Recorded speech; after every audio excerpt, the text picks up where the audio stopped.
La grâce et la paix vous sont données de la part de Dieu notre Père et de Jésus le Christ, notre Seigneur. Amen. Nos pieds ont foulé les chemins tout au long de la semaine.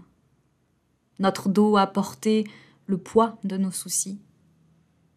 Et voici maintenant le temps de l'étape et de la pause. Vous êtes invités à entrer dans ce temps d'étape, dans ce temps de culte. Nous louons notre Dieu. Je vous invite à la prière.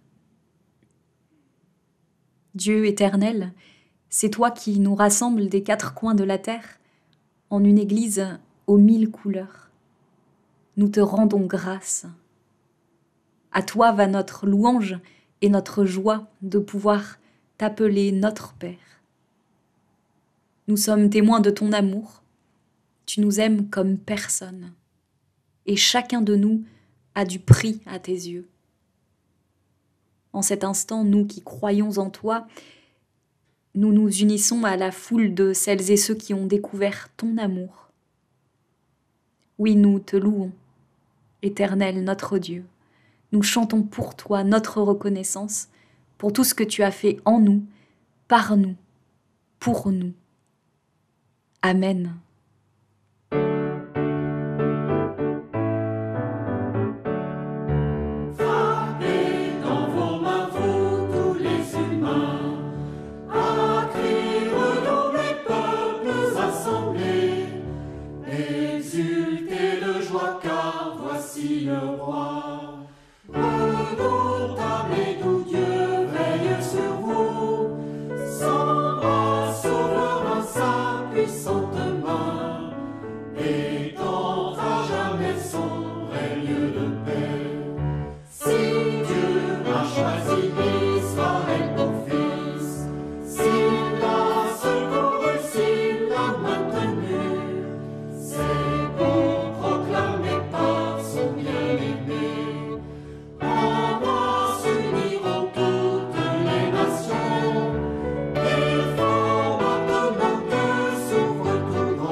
Et nous nous plaçons maintenant devant Dieu pour lui présenter notre vie. Nous prions. Que les jours sont ternes parfois, notre Dieu. Quand nous nous écartons de toi, quand la joie déserte notre cœur, quand nous croyons que nous ne devons compter que sur nos seules forces pour avancer sur le chemin de l'existence. Quand nous nous dispersons dans l'action, au lieu de nous poser humblement à tes pieds, et que nous nous retrouvons alors fatigués, chargés de lourds fardeaux. Sur tous ces jours, une fois encore, nous te demandons de poser ton regard bienveillant et de nous y rejoindre pour raviver ta lumière. Amen. Frères et sœurs, notre Dieu est un Dieu d'amour et de pardon. Il ne nous laisse pas dans la détresse. Recevons sa parole de grâce. Pas besoin de grands cris pour que l'oreille du Père se tende vers son enfant. Pas besoin de trop de larmes pour que s'ouvrent les bras de la mère et qu'elle serre son enfant sur son cœur. Oui, frères et sœurs, l'amour de Dieu surpasse tout ce que nous pouvons imaginer. Il nous aime parce que nous sommes ses enfants. Il nous aime pour ce que nous sommes et non pour ce que nous faisons. Et sans jamais se lasser, jour après jour, avec fidélité malgré nos errances. Oui, jour après jour, il nous tend les bras et nous appelle à lui. Amen.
Prions avant de méditer les textes bibliques d'aujourd'hui. Seigneur, nous te bénissons pour ta parole que tu donnes avec tant de générosité, alors que nos cœurs sont souvent bien étroits et fermés. Merci Seigneur de venir par ton Esprit Saint pour nous conduire dans le chemin de ta vie. Amen. Et je vous propose de lire aujourd'hui 3 textes. D'abord, dans le livre de Josué, au chapitre 5, les versets 10 à 11, nous sommes dans le contexte de l'entrée dans la terre promise, après l'Exode, la sortie d'Égypte. Voilà une page qui se tourne par rapport à toute cette période de la captivité en Égypte et l'errance pendant 40 années dans le désert. Maintenant, il s'agit d'écrire l'avenir. Josué 5, 10 à 12. Les Israélites campèrent à Gilgal. Ils célébrèrent la Pâque le 14e jour du mois, sur le soir, dans les plaines de Jéricho. Ils mangèrent du blé du pays le lendemain de la Pâque, des pains sans levain et du grain rôti. Ils en mangèrent ce jour-là. La manne cessa le lendemain de la Pâque, au moment où ils mangèrent du blé du pays. Les Israélites n'eurent plus de manne, et ils mangèrent des produits du pays de Canaan cette année-là. Nous lisons ensuite dans l'évangile de Luc, au chapitre 15, les versets 1 à 3, c'est le début du chapitre, puis 11 à 32. Jésus est accusé de traîner avec des personnes de mauvaise vie, comme dit le texte biblique, et en réponse, il va donner 3 paraboles, celle de la brebis perdue, de la drachme perdue et celle que nous entendrons aujourd'hui, du fils perdu. Tous les collecteurs d'impôts et les pécheurs s'approchaient de Jésus pour l'écouter. Mais les pharisiens et les spécialistes de la loi murmuraient en disant « Cet homme accueille des pécheurs et mange avec eux. » Alors il leur dit cette parabole. Un homme avait 2 fils. Le plus jeune dit à son père « Mon père, donne-moi la part de l'héritage qui doit me revenir. » Le père leur partagea alors ses biens. Peu de jours après, le plus jeune fils ramassa tout et partit pour un pays éloigné, où il gaspilla sa fortune en vivant dans la débauche. Alors qu'il avait tout dépensé, une importante famine survint dans ce pays, et il commença à se trouver dans le besoin. Il alla se mettre au service d'un des habitants du pays, qu'il envoya dans ses champs garder les porcs. Il aurait bien voulu se nourrir des caroubes que mangeaient les porcs, mais personne ne lui en donnait. Il se mit à réfléchir et se dit « Combien d'ouvriers chez mon père ont du pain en abondance, et moi, ici, je meurs de faim. Je vais retourner chez mon père, et je lui dirai « Père, j'ai péché contre le ciel et contre toi. Je ne suis plus digne d'être appelé ton fils. Traite-moi comme l'un de tes ouvriers. » Il se leva et alla vers son père. Alors qu'il était encore loin, son père le vit et fut rempli de compassion. Il courut se jeter à son cou et l'embrassa. Le fils lui dit « Père, j'ai péché contre le ciel et contre toi. Je ne suis plus digne d'être appelé ton fils. » Mais le père dit à ses serviteurs « Apportez vite le plus beau vêtement et mettez-le lui. Passez-lui un anneau au doigt et mettez-lui des sandales aux pieds. Amenez le veau qu'on a engraissé et tuez-le. Mangeons et réjouissons-nous, car mon fils que voici était mort et il est revenu à la vie. Il était perdu et il est retrouvé. » Et ils commencèrent à faire la fête. Or le fils aîné était dans les champs. Lorsqu'il revint et approcha de la maison, il entendit la musique et les danses. Il appela un de ses serviteurs et lui demanda ce qui se passait. Le serviteur lui dit « Ton frère est de retour, et ton père a tué le veau engraissé parce qu'il l'a retrouvé en bonne santé. » Le fils aîné se mit en colère, et il ne voulait pas entrer. Son père sortit le supplier d'entrer. Mais il répondit à son père « Voilà tant d'années que je suis à ton service, sans jamais désobéir à tes ordres. Et jamais tu ne m'as donné un chevreau pour que je fasse la fête avec mes amis. Mais quand ton fils est arrivé, celui qui a mangé tes biens avec des prostituées, pour lui, tu as tué le veau engraissé. Mon enfant, lui dit le père, tu es toujours avec moi, et tout ce que j'ai est à toi. Mais il fallait bien faire la fête et nous réjouir, parce que ton frère que voici était mort, et il est revenu à la vie. Il était perdu, et il est retrouvé. Et nous lisons encore quelques versets dans la deuxième lettre aux Corinthiens au chapitre 5, les versets 17 à 21. Si quelqu'un est en Christ, il est une nouvelle créature. Les choses anciennes sont passées, voici toutes choses sont devenues nouvelles. Et tout cela vient de Dieu, qui nous a réconciliés avec lui par Jésus-Christ, et qui nous a donné le ministère de la réconciliation. En effet, Dieu était en Christ. Il réconciliait le monde avec lui-même, en ne chargeant pas les hommes de leurs fautes. Et il a mis en nous les paroles de la réconciliation. Nous sommes donc des ambassadeurs pour Christ, comme si Dieu adressait par nous son appel.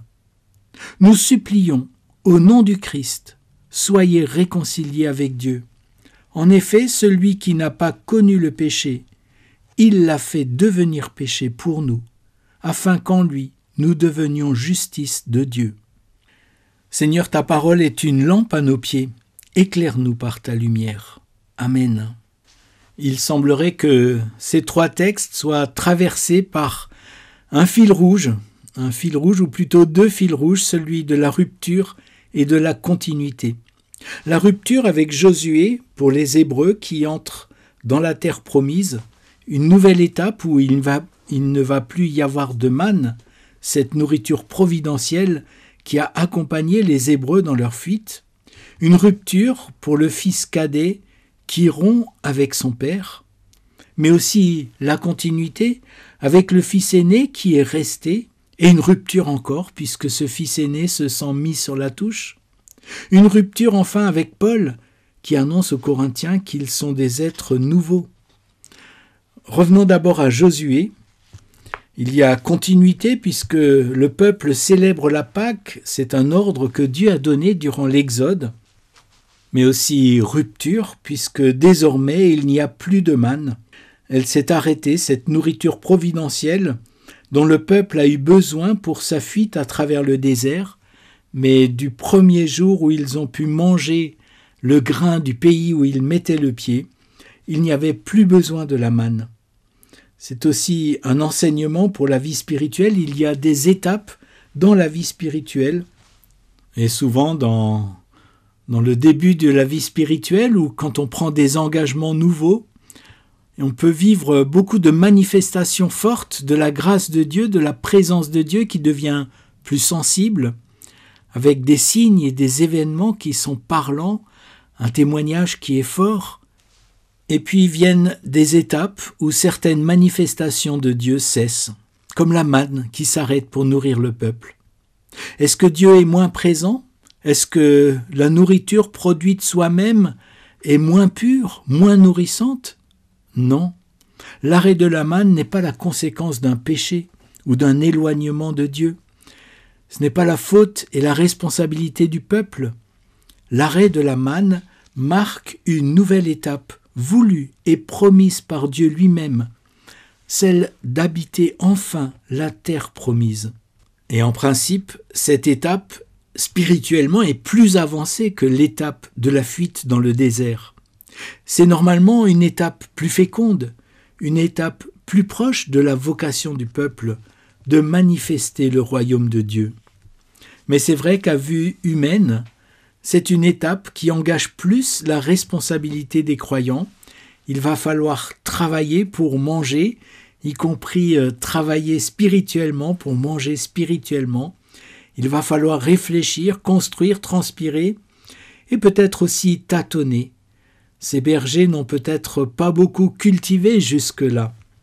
Quelquefois la vie spirituelle est à l'image de cette étape d'entrée dans la terre promise. Dans notre jeunesse, en âge ou en vie spirituelle ou en vie ecclésiale, il y a une étape pleine de dynamisme ou des étapes pleines de dynamisme pour la vie spirituelle. Et ensuite, on a l'impression de ramer, qu'il y a beaucoup de travail, d'engagement, alors qu'avant, la foi semblait tomber du ciel. On peut avoir deux attitudes face à cela.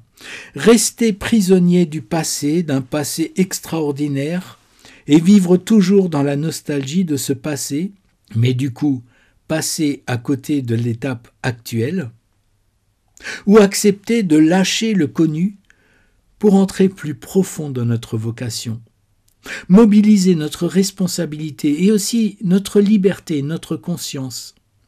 Dans la fidélité à la grâce reçue, il n'est pas question pour les Hébreux de se tourner vers d'autres dieux, mais c'est dans la fidélité à cette Pâque libératrice et à l'alliance du Sinaï qui vont construire ce royaume dans cette terre promise. Avec Josué, rupture et continuité ne s'excluent pas, mais semblent plutôt s'articuler. Qu'en est-il de Luc ? Habituellement, on voit plutôt la rupture avec ce fils cadet qui rompt avec son père pour partir à l'aventure, et aussi qui rompt avec ses errances en choisissant de rentrer à la maison. Continuité plutôt pour l'aîné qui est resté à la maison, à travailler la main dans la main avec son père, jusqu'à l'aider à engraisser le veau qui va servir de banquet à son frère. Mais là, il y a comme un renversement. C'est comme s'il y avait l'expression du besoin de rupture pour cet aîné qui n'est pas arrivé à trouver sa liberté et son autonomie à l'ombre de ce père trop écrasant pour lui. Mais aussi besoin de continuité pour ce cadet parti trop loin dans la rupture pour pouvoir continuer à mener une vie digne. Finalement, avec cette parabole, ni la rupture ni la continuité ne sont des absolus positifs ou négatifs. La rupture peut conduire à la mort, comme pour le cadet, mais la continuité peut être mortifère, comme celle de l'aîné, qui est aussi perdu que son petit frère, tout en restant extérieurement dans les apparences de l'enfant modèle. La rupture peut conduire à la vie pour le cadet qui rompt avec ses illusions pour revenir au réel solide de son identité de fils. Reste alors Paul et son être nouveau. Dès que quelqu'un est uni au Christ, il est un être nouveau. Ce qui est ancien a disparu, ce qui est nouveau est là. Paul a toujours des affirmations très radicales. Ce qui est ancien disparu, ce qui est nouveau est là. Il est à fond dans la rupture. Vous avez sûrement déjà entendu des témoignages de conversion qui parlent d'un avant et d'un après, avec souvent l'insistance du passage par une vie difficile à brusquement arriver à une vie heureuse. J'ai moi-même raconté sûrement des dizaines de fois mon propre parcours avec ce passage d'un jeune ado mal dans sa peau avec plein de questions existentielles et qui a découvert subitement l'amour de Dieu qui a bouleversé toute son existence. Mais un jour, j'ai réalisé que, en réalité, si je regardais bien ma vie, j'ai toujours été attiré par les questions du sens et de Dieu. Et je me suis mis à relire mon trajet de vie plutôt sous l'aune de la continuité. Et surprise, j'ai été émerveillé de voir la présence de Dieu depuis toujours, sa délicatesse, sa prévenance, sa fidélité. Et j'ai découvert l'intérêt de ne pas m'enfermer dans une seule manière de comprendre ma vie. Oui, il y a eu des ruptures constructives et qui ont été des étapes de vie, mais il y a eu aussi des continuités, à commencer par celle d'être créé par un Dieu qui a pensé à moi dès avant ma naissance et qui m'a chéri quels que soient mes propres tâtonnements. Paul insiste sur la rupture dans ce texte, mais il est aussi l'auteur de ce magnifique texte des Éphésiens. Louons Dieu, le Père de notre Seigneur Jésus-Christ. Il nous a bénis dans notre union avec le Christ. Avant la création du monde, Dieu nous avait déjà choisis pour être siens par le Christ, afin que nous soyons saints et sans défaut à ses yeux. Dans son amour, Dieu avait décidé par avance qu'il ferait de nous ses enfants par Jésus-Christ. Dieu, comme le Père de la parabole, nous a aimés avant notre vie terrestre. Il nous a aimés pendant notre vie terrestre en nous donnant Jésus-Christ, et il ne cesse de nous aimer en nous remplissant de son esprit. Et il nous aimera après notre vie terrestre, car Dieu a un gros défaut. Il ne peut pas arrêter d'aimer son enfant. Mon ami, si tu as ressenti l'amour de Dieu pour toi un jour, sache qu'il t'aimera toujours. Même si tu doutes, même si tu te sens perdu à côté de ta vie, et même si tu as l'impression que Dieu t'a abandonné, rappelle-toi cette parole de Dieu dans le prophète Ésaïe au chapitre 49. Une femme oublierait-elle son enfant qu'elle allait ? Même si elle l'oubliait, moi le Seigneur, je ne t'oublierai jamais. Paul, le chantre de la rupture, est aussi le plus beau porte-parole de la continuité. Cette continuité veut aussi passer par nous. Nous sommes appelés à devenir des passeurs pour d'autres, des ambassadeurs de la réconciliation. Quelle plus belle vocation! À nous d'y répondre librement, en prenant nos responsabilités et en mouillant notre chemise. Amen.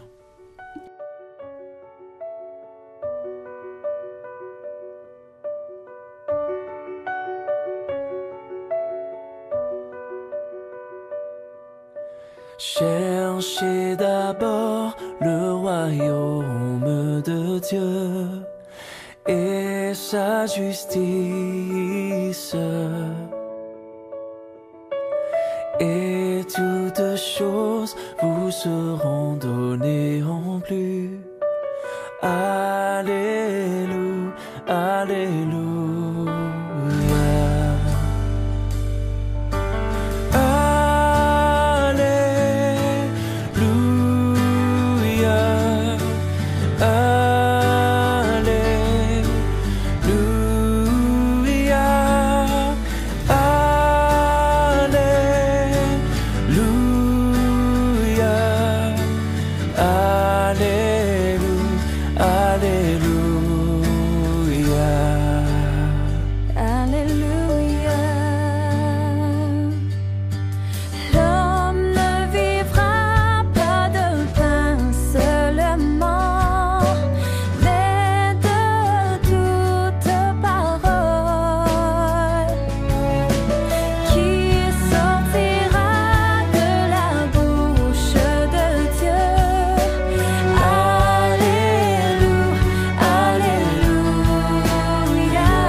Nous portons maintenant devant Dieu toutes celles et ceux qui nous entourent.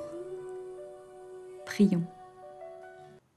Notre Dieu, nous te confions tous ceux qui marchent sur les chemins de la vie, que ceux qui courent apprennent à ralentir, à se reposer, que ceux qui marchent aient la force de continuer dans la durée, tout en prenant soin de ceux qu'ils croisent sur leur chemin, que ceux qui ne peuvent plus avancer soient relevés et remis en route par ta parole, et que même de leur immobilité, ils reçoivent de toi la grâce d'être capables d'accueil et d'ouverture. Nous te prions pour les exilés et pour ceux qui sont trop bien installés. Donne aux uns un espace qui puisse devenir leur chez-soi, et aux autres le souffle du grand large, le désir peut-être de la découverte. Donne-nous de trouver sur nos pas la diversité et de rechercher l'unité. Donne-nous le discernement et la force de prendre nos responsabilités dans les sociétés qui sont les nôtres pour inventer de nouveaux modes de vie, où les valeurs premières sont la vie, la paix et la dignité. Mes frères, mes sœurs, recevez maintenant l'exhortation et la bénédiction de la part de l'Éternel. Oui, soyez bénédictions les uns pour les autres. Soyez signes de réconciliation pour celles et ceux qui nous entourent. Soyez signes de paix dans notre société et dans notre monde. Et que l'Éternel vous bénisse et vous garde, qu'il fasse de vous des enfants de lumière, qu'il vous accorde sa grâce maintenant et pour l'éternité. Amen.